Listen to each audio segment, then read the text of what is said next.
Olá, eu sou Jaqueline Paiva, professora de Biologia, e eu vou gravar aqui um vídeo para a turma do segundo ano, da Escola Antônio Custódio. Bom, nós iremos falar aqui um pouco sobre os representantes do reino Monera. Os representantes do reino Monera, nós vamos ter aqui as bactérias, as cianobactérias e as árqueas.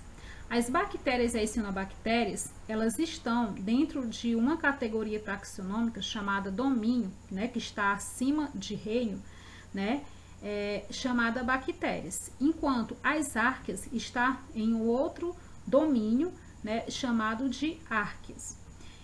E aí, as arqueabactérias, elas são geneticamente diferentes das bactérias e das cianobactérias. No entanto, por as árqueas ser procarionte, por elas não possuírem, no caso, uma membrana nuclear, ela ainda está incluída no reino Monera, no reino em que eu vou ter como representantes aqui as bactérias e as cianobactérias também. Então, os representantes aqui do reino Monera são esses três, esses seres vivos aqui, incluindo as bactérias, cianobactérias, e as árqueas. A importância que tem as bactérias para a nossa sociedade atual. Então, quando a gente fala das bactérias, a gente associa logo atualmente a questão da biotecnologia. Então, no caso da produção de insulina, então para produzir insulina, a ciência ela vai utilizar a bactéria como um das ferramentas para a produção de insulina.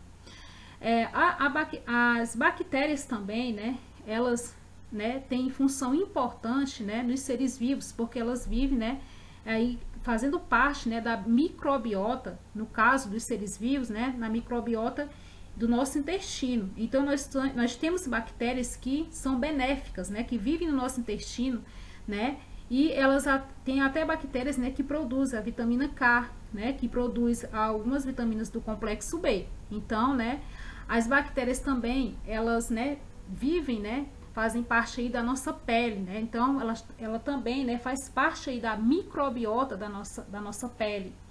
E as bactérias também, elas podem viver em simbiose com plantas, por exemplo, nas raízes de plantas, ali beneficiando aquela planta e também sendo beneficiada pela planta. Então a gente vai ver aqui algumas características dos representantes do reino Monera e nós vamos falar aqui um pouco, especificando as bactérias. As bactérias, elas são procariontes, isso quer dizer que ela não possui a membrana nuclear, que o material genético dela se encontra solto no citossol, que o citossol é um líquido presente no citoplasma, e ali, esse material genético ele está solto, dentro desse citossol, Por quê? Porque não possui uma membrana nuclear, para poder ali separar o material genético, ali daquelas, de dentro ali, do citossol. Também são seres vivos unicelulares, formados por uma única célula. As bactérias também podem viver, em colônias, isso num tipo de relação ecológica entre indivíduos da mesma espécie, aonde cada indivíduo vai realizar ali, ter uma determinada função dentro dessa colônia, no caso, para ambos se beneficiarem, para aquela colônia ali se manter viva, cada indivíduo tem uma função. E as bactérias também, quanto à nutrição, elas podem ser autótrofas ou heterótrofas. No caso aqui, das bactérias autótrofas, nós vamos ter aqui, dois tipos de bactérias, que são as fotossintetizantes, que realizam o processo de fotossíntese, para poder obter seu alimento, para poder se nutrir, enquanto, outras vão realizar o processo de quimiossíntese, que também é retirando outros elementos do meio ambiente, para poder também produzir aí, seu alimento. Já as bactérias heterótrofas, né, nós vamos ter as saprófagas, né, as bactérias, no caso aí, né, que fazem a decomposição da matéria orgânica, né, que elas se alimentam de matéria orgânica morta, é isso. E ainda também nós vamos ter, né, aquelas bactérias, né, que são parasitas, bactérias essas, né, que podem se instalar aí no organismo de outros seres vivos, né, retirar nutrientes dela e também, né, prejudicar esses seres vivos, causando aí doenças e até levando à morte. Quanto à utilização, né, do gás oxigênio, as bactérias, né, elas podem, né, ser também aqui classificadas em aeróbias, quando elas utilizam, né, o gás oxigênio, seu processo de respiração celular, e quando elas não utilizam, né, elas são chamadas aqui de anaeróbias. E entre as anaeróbias, né, a gente vai ter aquelas anaeróbias facultativas, que elas podem utilizar o gás oxigênio no processo de respiração celular ou não, né? E nós vamos também ter aquelas anaeróbicas, né, obrigatórias, né? No caso, né, são estritas, né? Um exemplo disso, né, é a bactéria, né, que causa a doença do tétano, né? A Clostridium, né, tetani, ela é uma bactéria que ela, né, vive em ambientes, né, onde não existe oxigênio. Tanto é que ela procura, né, deixar seus esporos ou viver, né, associada a objetos de metais, né, que já está bastante desgastado, né, com ferrugem, para poder sobreviver, porque ali tem pouco, né, tem pouco ali no caso, né, oxigênio. E as bacterioses, né, são as doenças causadas por bactérias. Dentre essas doenças, a gente pode citar, no caso do tétano, né, da cólera, da hanseníase, sífilis, né, gonorreia, tuberculose, pneumonia. Então, são todas doenças que a gente vai ter como agente etiológico uma bactéria. Agora, nós iremos falar, né, sobre a estrutura de uma bactéria. Aqui nós temos, né, como já é uma bactéria, que a gente já falou que ela, né, no caso, é unicelular, formada por uma única célula. Existem bactérias que possuem uma cápsula, né, mas nem todas as bactérias vão possuir essa cápsula. Agora, todas as bactérias vão ter, né, no caso, uma parede celular, né, essa parede celular, né, ela é composta por um carboidrato estrutural, que é o peptidoglicano, né? Essa parede celular, ela dá, né, rigidez, dá formato, né, a célula bacteriana, dá proteção à célula bacteriana também. E aí, mais adiante, a gente vai ver aqui, né, a membrana plasmática, que é a membrana plasmática da célula bacteriana, ela também, né, é formada, né, por lipídios, né, formada por proteínas, né, constituída também por proteínas. E aqui nós vamos ter o citoplasma. Nesse citoplasma, né, dentro do citoplasma, nós temos um líquido, né, que é o citossol, também chamado de aloplasma. E aí, neste líquido, nós vamos ter aqui, né, uma regiãozinha chamada de nucleóide, onde a gente vai encontrar o DNA da bactéria, né, o material genético, o cromossomo da bactéria, né, solto nesse citossol.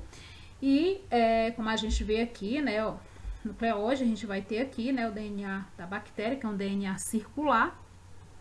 E junto dele, neste citossol, também a gente vai encontrar, né, por exemplo, aqui um outro DNA, né, que é chamado de plasmídio, que esse DNA aqui, ele está relacionado, né, com a resistência da bactéria, a bactéria ser resistente, no caso, a antibióticos, né.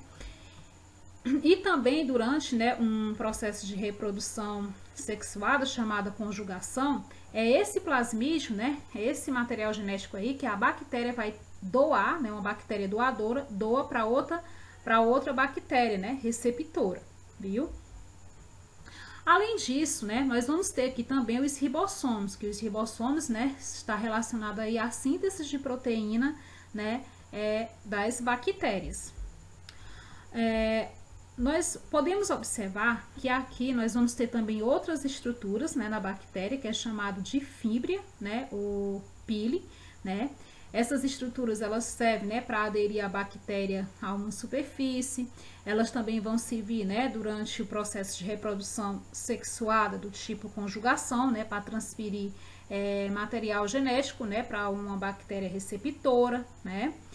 E além disso, nós também vamos ter aqui, né, um flagelo, que esse flagelo ele está associado, né, à questão de auxiliar na movimentação, né, da locomoção, digamos assim, né, da bactéria, né, e esse flagelo ele é feito aí, constituído, né, por uma proteína chamada de flagelina. Nós iremos ver agora, né, a forma, né, o formato, né, digamos assim, a estrutura, né, em que as bactérias podem se apresentar. Quando elas se apresentam nesse formato aqui, elas são chamadas de copo, né?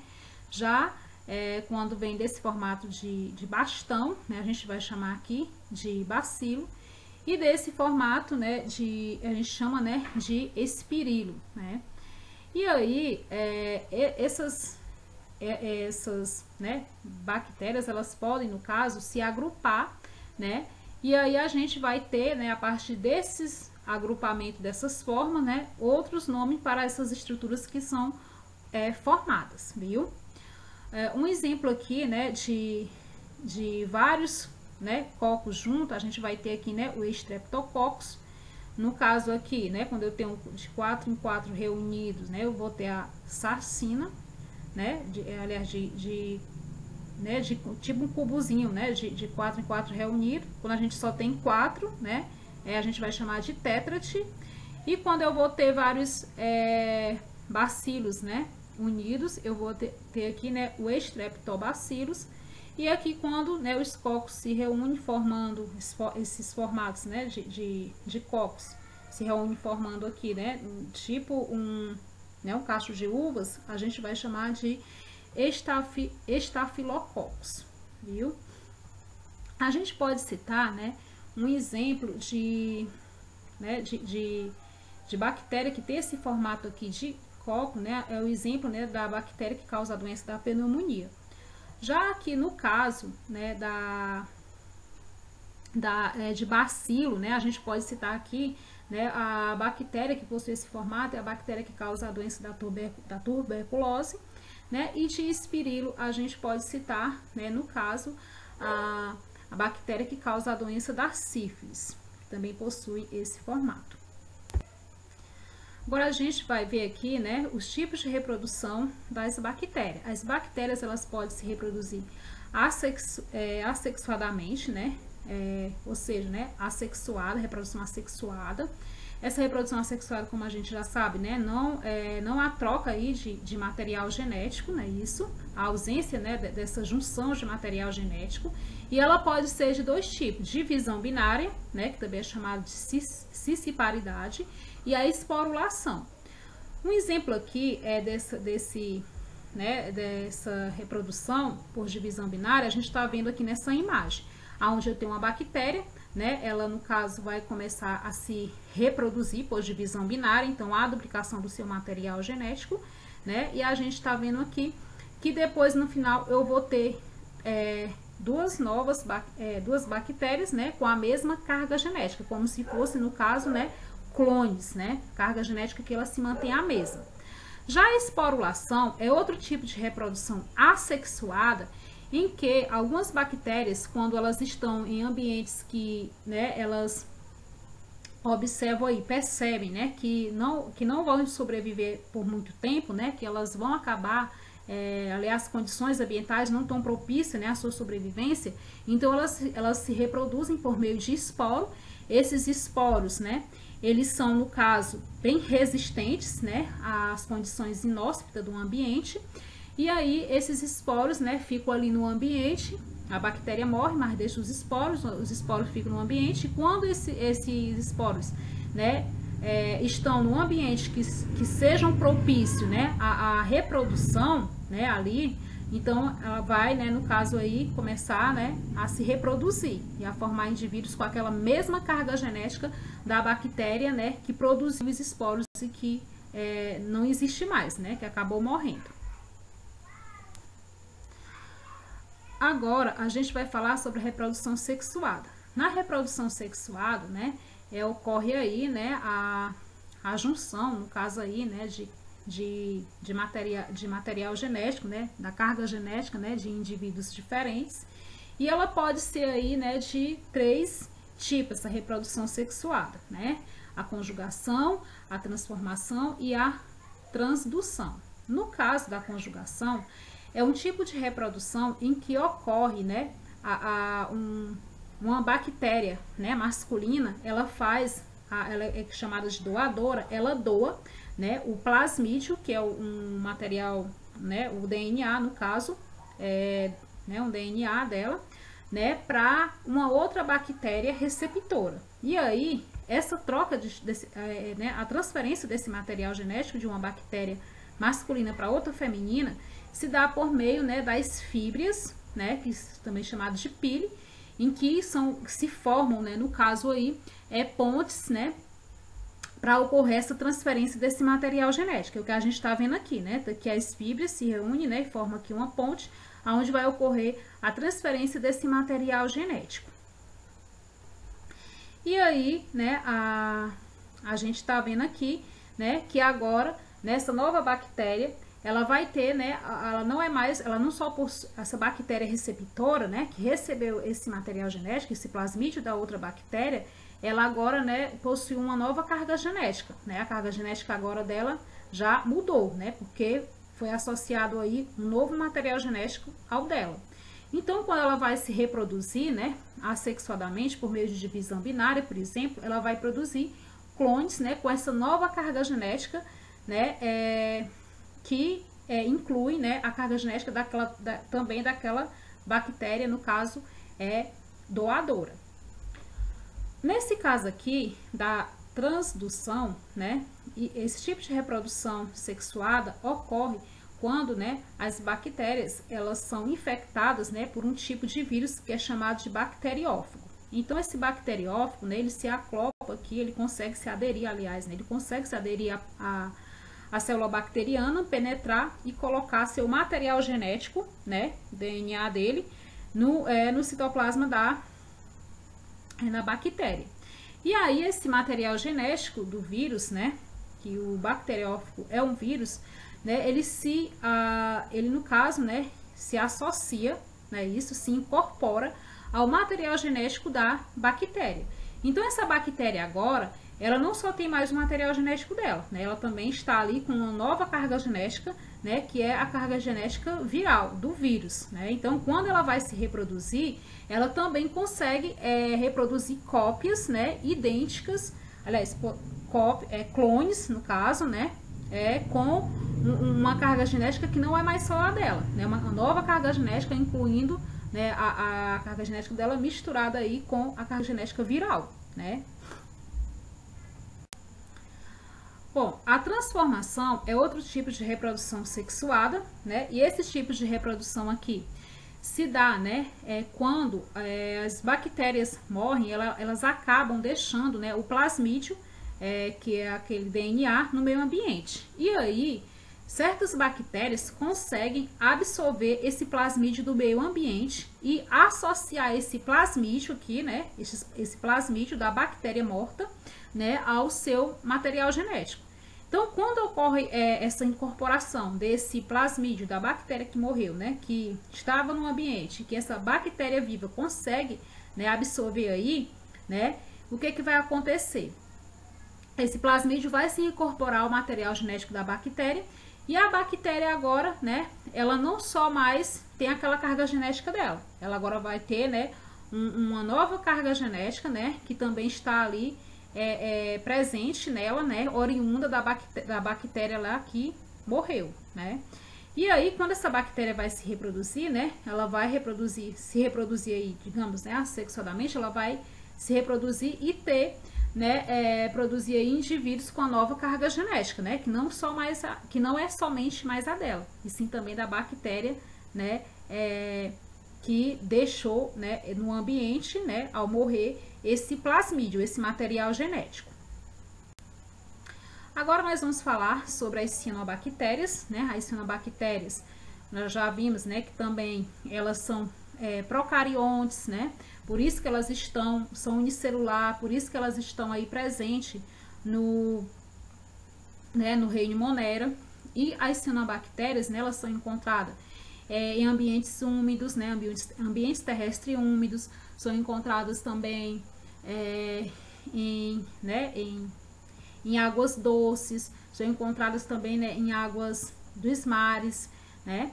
E as cianobactérias, né, elas são autótrofas fotossintetizantes, né? Ou seja, elas conseguem sintetizar seu próprio alimento, né? Aliás, produzir seu próprio alimento, né?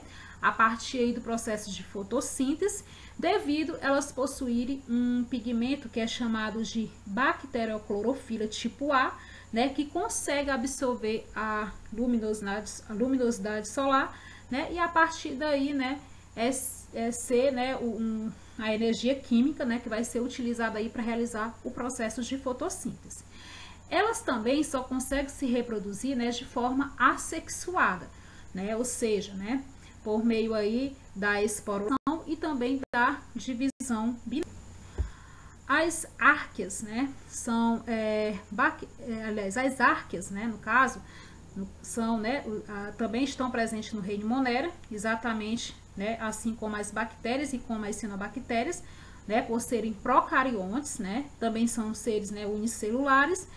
E as árqueas, né, elas são encontradas, né, em ambientes inóspitos, né, em ambientes considerados aí, né, extremófilos, né, ou seja, que não são, né, que no caso, né, são impróprios, né, para a existência de vida. Então a gente pode encontrar, né, as árqueas, né, no caso, né, em fendas, né, de vulcões submarinos, também, né, em ambientes, né, de muitas salinas, né, que tem muito sal, elas conseguem sobreviver nesses ambientes, né.